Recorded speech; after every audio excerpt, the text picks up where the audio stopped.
Python का है ना, पाइथन का है वो यार। ऐसे तो बहुत सारे हैं, ठीक है, लेकिन दो ही होते हैं, रिलेशनल और नॉन रिलेशनल बस। अब उसके अंदर नॉन रिलेशनल में मोंगोडीबी के अलावा भी होंगे, जरूरी नहीं है कि सिर्फ मोंगोडीबी हो, ठीक है। सर ये इसके लिए यूज नहीं कर सकेंगे नॉन रिलेशनल। देखें ये स्टैक है, इससे हम आगे पीछे नहीं होंगे, ठीक है, वरना तो बहुत सारी टेक्नोलॉजीज हैं, सबको कैसे यूज करेंगे, ठीक है। जी सर, ये आपको मैं पूरे डिटेल में समझाऊंगा जब हम डीबीए को स्टार्ट करेंगे, ठीक है। अभी समझाऊंगा, टाइम जाएगा, हमने रिएक्ट स्टार्ट करना है, ठीक है। रिएक्ट आप सबको पता है क्या है भाई, क्या है भाई? जब आप बोल दोगे ना कि फ्रेमवर्क है, तो अगला बंदा आपको फेल ही करेगा। क्यों? क्योंकि उसको पता है कि आप, इसको तो इसका ही नहीं पता कि ये फ्रेमवर्क है, लाइब्रेरी है, तो वो फिर आपसे बस आपसे टाइम पास करेगा और आपको बोलेगा जाओ भाई बताता हूँ आपको मैं, ठीक है। तो जब है लाइब्रेरी तो है लाइब्रेरी, इसमें बैठ या फिर वो करने की जरूरत नहीं है, ठीक है जी, नहीं है, ठीक है। तो हमने ये एप्लीकेशन बना ली थी वीट के थ्रू, ठीक है, और मैंने आप लोगों को चीजें बताई थी भाई, एनपीएम क्या होता है, एनपीएम क्या होता है भाई? हाँ वो तो मुझे भी पता है, सबको पता है, करता क्या है, क्यों क्यों यूज करते हैं हम इसको भाई? हाथ खड़ा करके ना तसल्ली से बताएं। जी सर बताएं।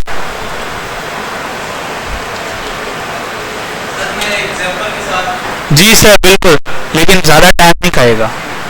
सर जिस तरह से एक बर्गर होता है, बर्गर एग्जांपल है, बर्गर जिस तरह होता है उसमें फर्स्ट कर लेते हैं तीन चीजें, एक उसके अंदर मीट है यानी गोश्त है, एक केचप हो गया और एक बन हो गया। अब केचप, बन और ये जो चिकन है, सब चीज़ों को अलग अलग करके बनाएंगे तो उसमें भी टाइम लगेगा, लेकिन यही चीज़ें मार्केट से जाके ले आते हैं तो उसमें हमारा टाइम बचता है, वाली चीज़ों को मिलाकर जो बर्गर बना। इसी तरह ये अलग अलग चीज़ें जो हैं ये एक तरह से पैकेजेस होते हैं जो नोट एनपीएम पर रखे हुए, तो ये डेवलपर की एक तरह से पैकेजेस हैं जिनको यूज करके अपने कोड को जल्दी बना लेते हैं, ऐसा ही है सर।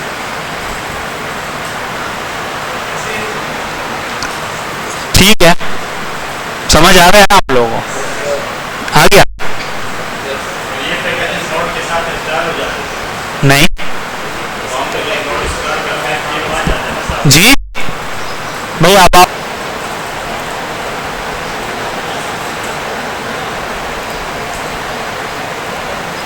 अच्छा, रिएक्ट की वेबसाइट है हमारे पास, जो कि इसकी डॉक्यूमेंटेशन भी है, ठीक है। अच्छा, पहले मैंने आपको ये सारा स्ट्रक्चर बता देता है कि ये कैसे चल रहा है, ठीक है। index.js है जिसके अंदर सारी चीजें आ रही हैं, ठीक है। ये रूट क्रिएट होता है, एलिमेंट बाय आईडी होता है, ठीक है, ये मैं रिपीट नहीं करना चाहता दोबारा से।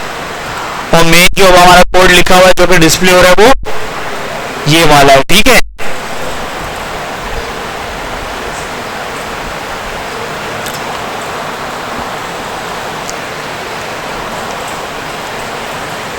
कमांड चलाऊंगा मैं npm run dev,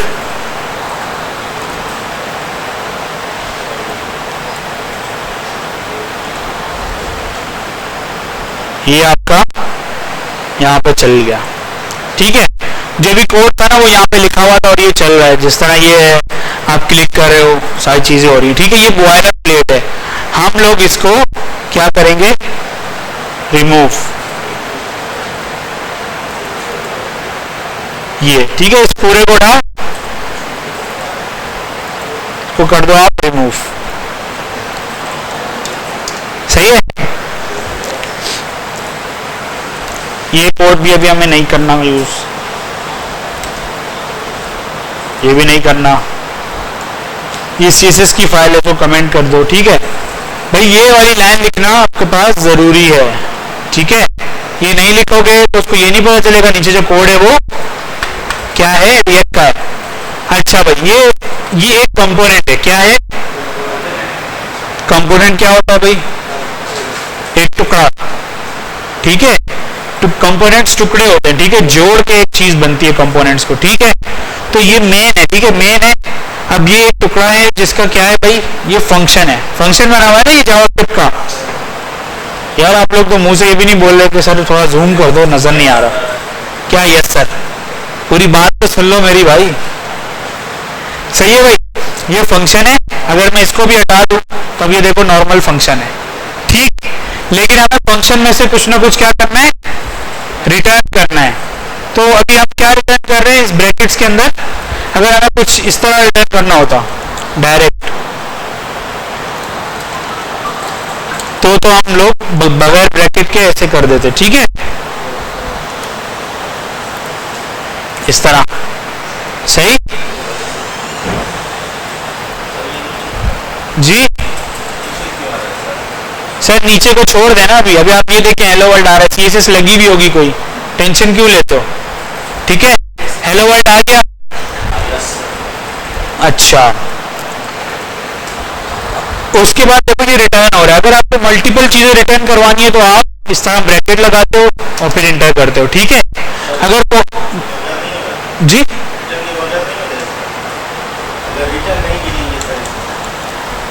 हाँ, रिटर्न लिखना जरूरी है भाई। अच्छा भाई, H1 मैंने लिखा,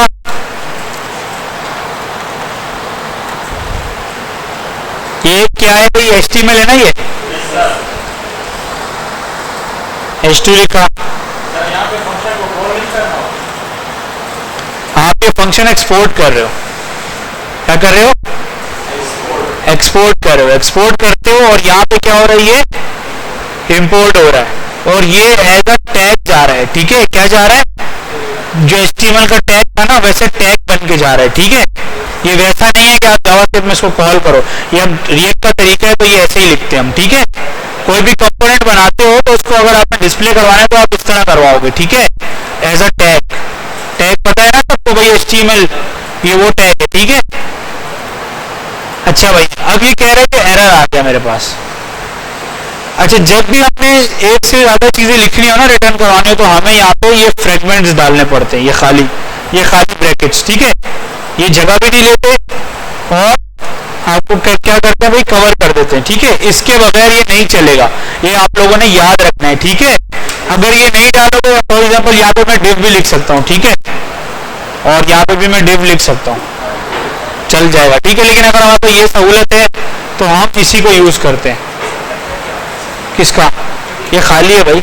इसका मतलब है कि जो आपका ये फंक्शन है ना, ये एक एक चीज रिटर्न नहीं कर सकता, मतलब दो चीजें रिटर्न नहीं कर सकता, ये एक ही रैप करके रिटर्न करना। अब इसके अंदर आप हजारों टैग डाल दें, टैग नहीं है, आप डिव भी बोल सकते हो उसको, टैग नहीं है ये, ठीक है। डिव भी लगा सकते हो, ये खाली आपको ऑप्शन दिया हुआ है कि आप इस तरह खाली लगाकर भी छोड़ दो, ठीक है। और कोई सवाल है किसी को, नहीं है? अब इनका मसला देख लेते हैं, ये नीचे क्यों आ रहा है।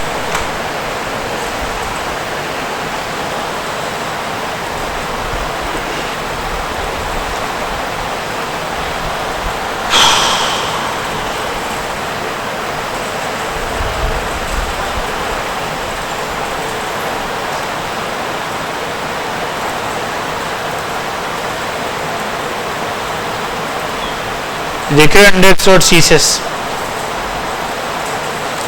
यहाँ लगी हुई है, सही है।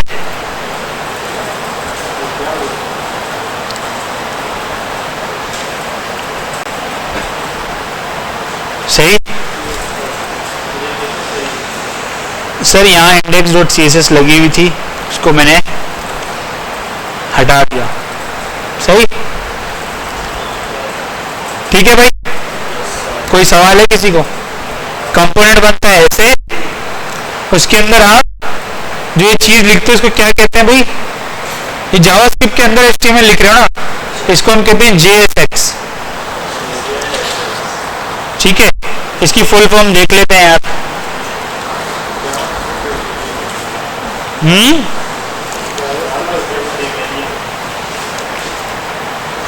जावास्क्रिप्ट XML, ठीक है। JSX का मतलब है जावास्क्रिप्ट XML, ठीक है। ये क्या करता है, ये आपको अलाउ करता है कि आप इसके अंदर जावास्क्रिप्ट भी लिख सकते हो, ठीक है, इस HTML के अंदर आप जावास्क्रिप्ट भी लिख सकते हो, कैलकुलेशंस परफॉर्म कर सकते हो, सब कुछ कर सकते हो, ठीक है। JSX क्या, JSX, ठीक है। क्या बोल रहा मैं भाई, XML, ठीक है। अब इसका हम ये देखते हैं, अब हम यहाँ आ जाते हैं, ठीक है। ये हमारे पास क्या है भाई, CSS है, इसकी CSS फाइल हम यहाँ से इसको इंपोर्ट करते हैं, ठीक है। इंपोर्ट होती है इस तरीके से, सही। एक्सपोर्ट का क्या मतलब होता है, अपनी जगह से बाहर भेजना, ठीक है, ऐसे होता है। और इंपोर्ट का मतलब है कहीं पड़ी हुई वहां से इंपोर्ट करके अपनी फाइल के अंदर लाना, ठीक है। तो CSS फाइल ऐसे इंपोर्ट हो जाती है, ठीक है, डायरेक्टली। लेकिन ये चीजें ऐसे इंपोर्ट नहीं होती, ठीक है। हमारे पास दो तरह के इंपोर्ट होते हैं, नेम्ड एक्सपोर्ट, वो बोल सकते नेम्ड और डिफॉल्ट, ठीक है। क्या डिफरेंस होता है दोनों में, नेम्ड और डिफॉल्ट।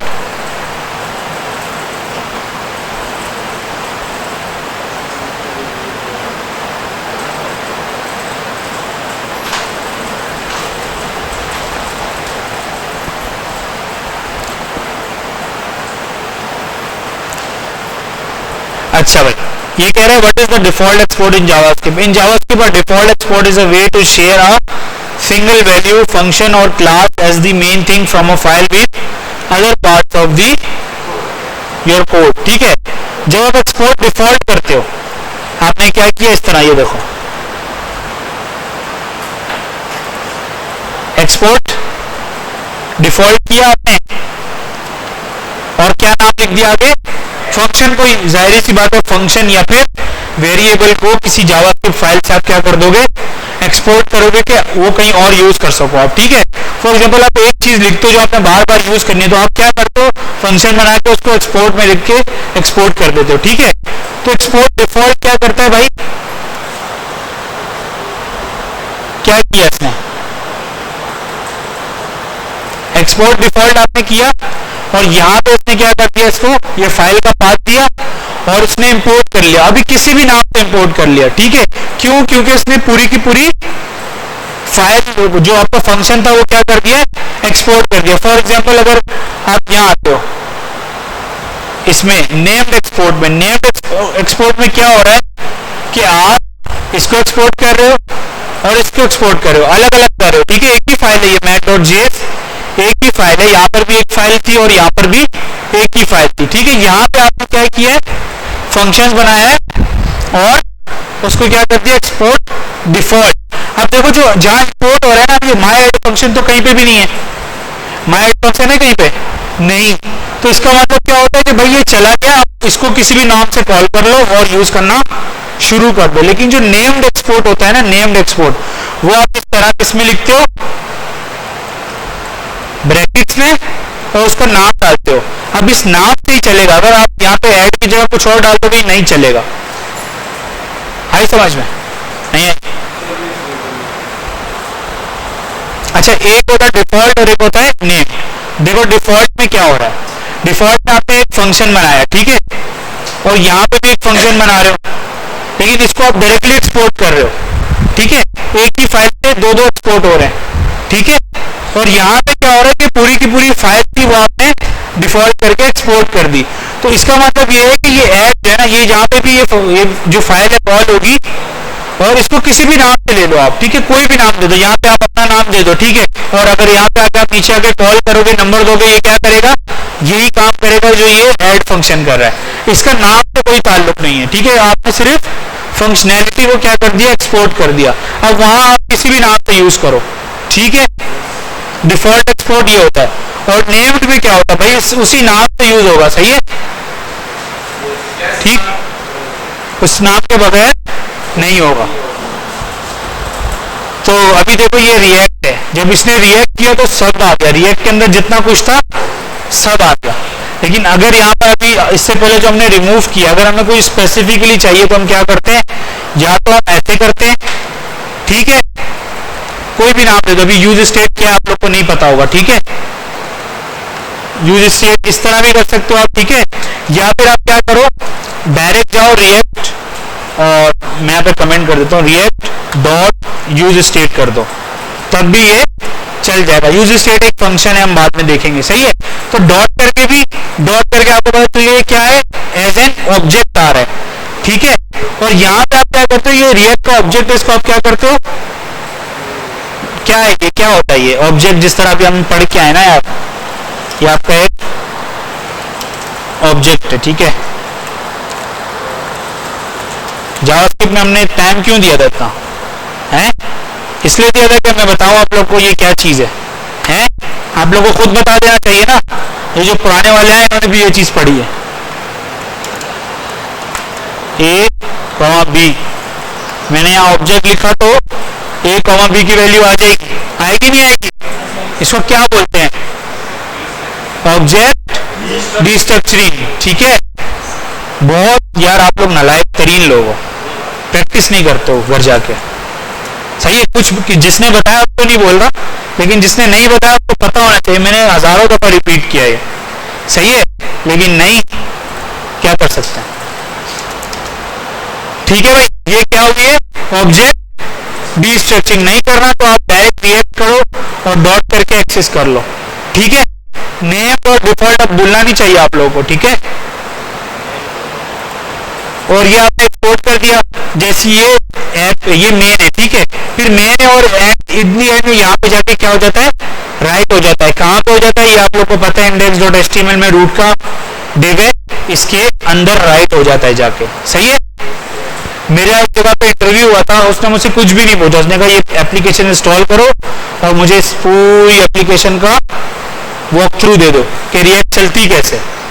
मैंने बता दिया, हो गया बात, जॉब मिल गई, ठीक है। उसने कुछ भी नहीं पूछा और कुछ नहीं पूछा, उसने बोला ये वॉक थ्रू दे दो। उसको पता है कि अगर किसी को ये भी पता है तो फिर वो काम कर ही लेगा, ठीक है। अच्छा, तो इसको हम देखते हैं, वहां पे डिस्प्ले तो हो रहा है, सही है। अब आप CSS की फाइल को लगाते हैं, ये ऐसे ही इंपोर्ट हो जाती है, ठीक है। इसको हमने कहीं यूज नहीं करना, बस इस फाइल को जैसे हमने इंपोर्ट किया तो इसके अंदर जो जो क्लासेस लिखी होंगी हमने, वो सारी की सारी इधर अप्लाई होना शुरू हो जाएंगी, ठीक है।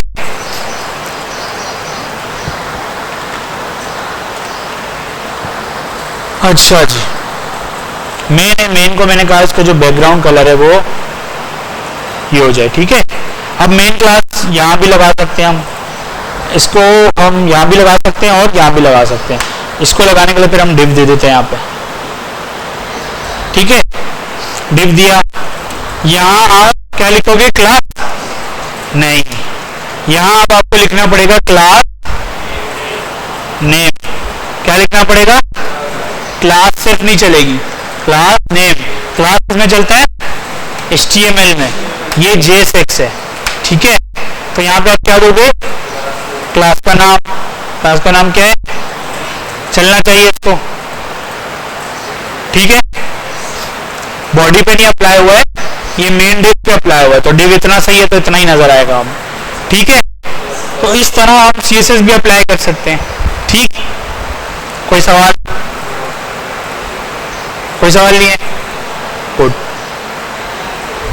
इसको आप कहते हैं, डिफरेंट टाइप के कंपोनेंट्स होते हैं, ठीक है, रिएक्ट में। तो ये जो हमारे पास क्या है,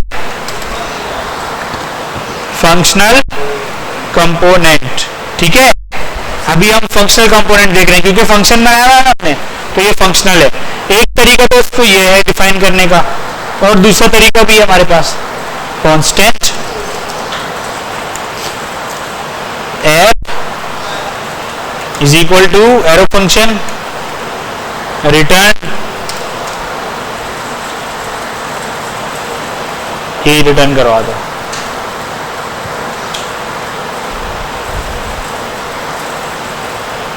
चलेगा ये, चल रहा है ना। तो हमने तो दोनों फंक्शंस पढ़े, ये वाले भी और ये वाले भी। ये एनोनिमस है ना, इसका नाम ही नहीं है कोई, फिर हमने किसी वेरिएबल में रखा है और ऐप को रिटर्न करवाया, ठीक है।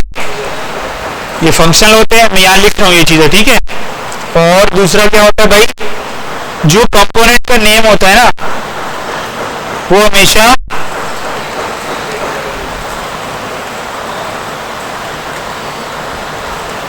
फर्स्ट लेटर कैपिटल में होगा।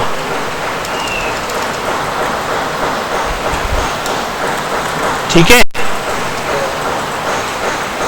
सही।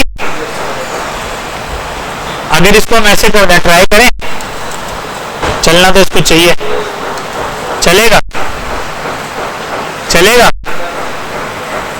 चलेगा। स्टैंडर्ड नहीं है तो हमने हमेशा इस तरह रखना है। ठीक है, कुछ एप्लीकेशन में रूल्स भी डिफाइन होते हैं। आप लोगों को कोई बनी बना एप्लीकेशन में काम करने का मौका मिले तो वहाँ रूल्स डिफाइन होते हैं। ठीक है, पीटीआर के थ्रू और उसके थ्रू, तो वो एरर दे देगा अगर आपने पहला लफ्ज कैपिटल नहीं डाला होगा। ठीक है, लेकिन स्मॉल में भी चल जाएगा। ठीक है, चलो जी, कहाँ है?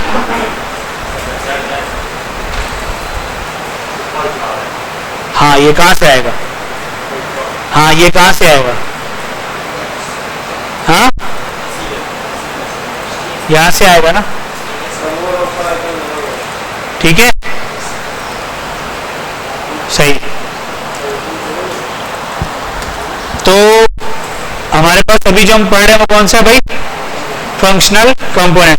अब आप लोगों को मैं टाइम दे रहा हूँ 15 मिनट। आप लोग डाउनलोड, अपने पास होगी, आप लोगों के पास ऐप, खोलो उसको, उसकी ये वाली चीजें रिमूव करो, सीएसएस हटाओ, उसको नॉर्मल फॉर्म में लेके आओ। ठीक है, और सीएसएस यहाँ से भी हटाना, यहाँ से भी हटाना, और अपनी कुछ सीएसएस लिखो। ये 10 से 15 मिनट है, 15 से 20 मिनट है आपके पास। तो हम यहाँ से ही स्टार्ट करेंगे। बहुत चीजें, सारी चीजें कवर कर लेगा। ठीक है, क्योंकि ये ऑफिशियल है ना, तो ये एक एक चीज कवर कर लेगा। ठीक है, तो ये लर्न रिएक्ट है, इसके अंदर आप देखो डिफरेंट टैब्स हैं। ठीक है, describing UI, your first component, इस तरह ये बहुत सारे हैं। Adding interactivity, managing state, escape hatches, सारी चीजें। ठीक है, हम यहाँ से देखेंगे, कुछ चीजें हम अलग से भी करेंगे, लेकिन जो यहाँ पर है ना वही पूरा रिएक्ट यही है। ठीक है, तो अभी सबसे मेन चीज आपको समझने की जरूरत है वो क्या है कि आपके पास रिएक्ट का कौन सा वर्जन चल रहा है? 1। ठीक है, ये लेटेस्ट वर्जन है जो कि चल रहा है। अच्छा, यहाँ से स्टार्ट करो। फर्स्ट हमने देखो ये चीजें पढ़ भी ली हैं। ये कह रहा है डिस्क्राइबिंग द यूआई। क्या होता है भाई? React is a JavaScript library for, अब ये रिएक्ट की डेफिनेशन है, react is a JavaScript library for rendering user interfaces. क्या होता है यूजर इंटरफेसेस? स्क्रीन जो हमें नजर आती है ना, फॉर्म, जो भी डिजाइन हमें नजर आ रहा है।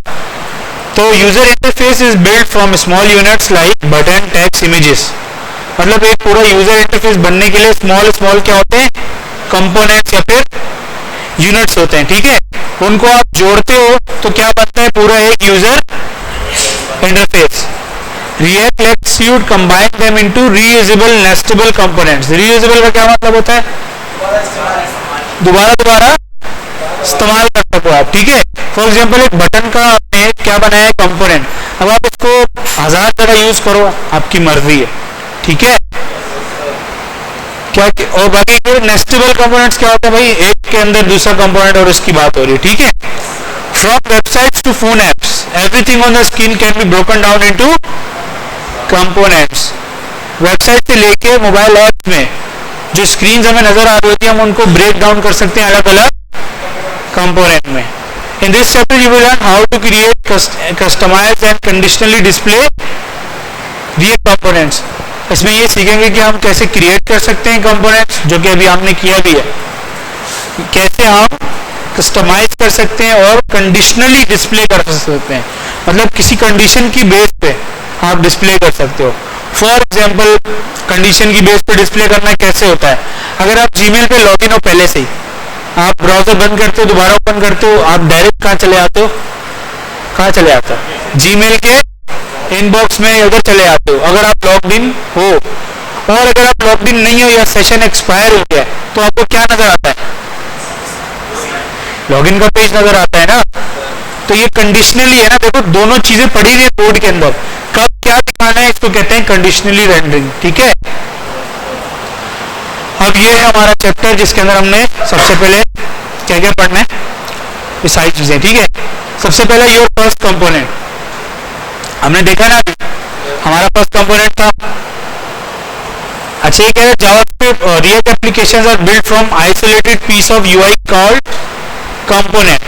कह रहा है रिएक्ट की एप्लीकेशन मतलब अलग अलग पीसीज, आइसोलेटेड का मतलब है एक पीस वहां पड़ा हुआ है, एक पीस वहां पड़ा हुआ है, उन सबको हम जोड़ के यूआई के पीसीज को जोड़ के क्या बनाते हैं, या फिर वो जो अलग अलग कंपोनेंट्स पड़े होते हैं वो कहते हैं कंपोनेंट्स या फिर यूआई यूजर इंटरफेसेज या इस तरह, ठीक है। उन सबको जोड़ के आप क्या करते हो, स्क्रीन्स बनाते हो, चीजें बनाते हो, ठीक है। ये बात समझ आ रही है ना कि हर चीज को हम अलग अलग रखते हैं, ठीक है, ताकि इजी हो जाए, ठीक है। फॉर एग्जांपल अगर मैं सारा काम इधर ही कर दूंगा इसी के एक ही कंपोनेंट के अंदर, ठीक है, तो क्या होगा, यहाँ पे 5000 लाइनें आ जाएंगी, ठीक है।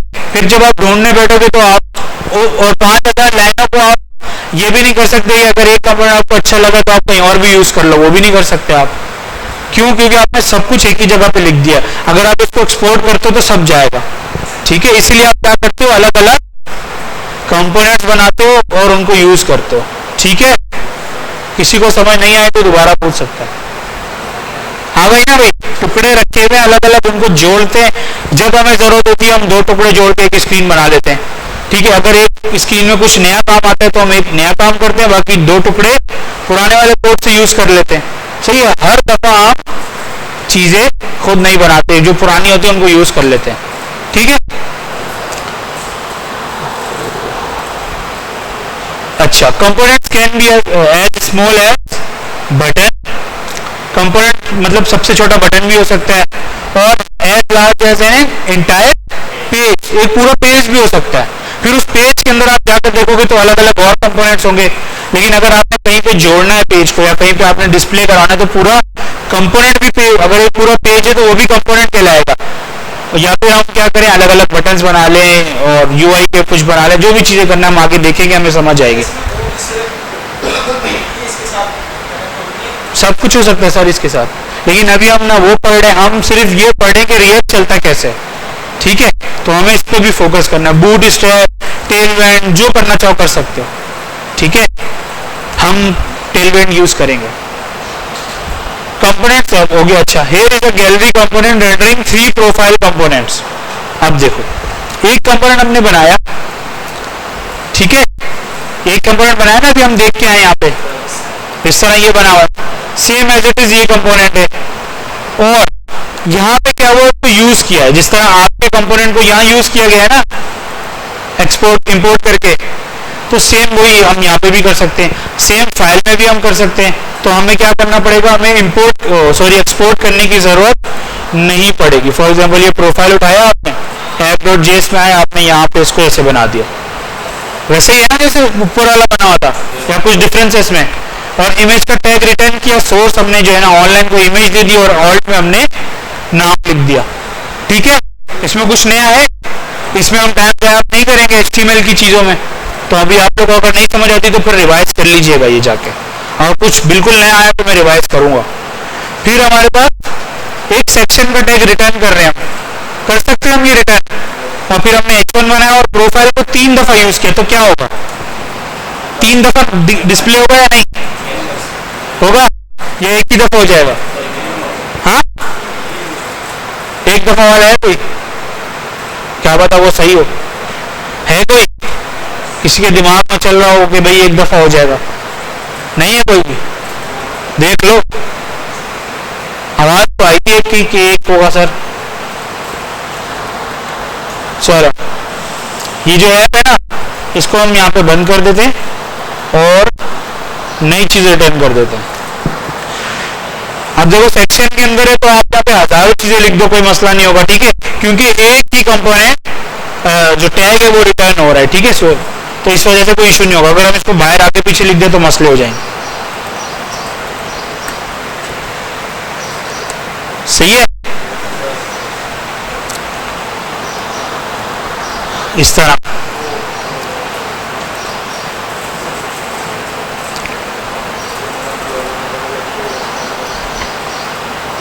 रीड मोर के अंदर हम और भी जाके जो है ना डीपली चीजें पढ़ सकते हैं। ठीक है, तो पढ़ने चाहिए हमें या नहीं, या आप लोग पढ़ोगे? आप लोग क्यों, क्या करोगे फिर? हैं सर, आप पढ़ने बैठोगे तो मसले नहीं आएंगे ना। नमाज किस टाइम है? नमाज का टाइम हो रहा है ना।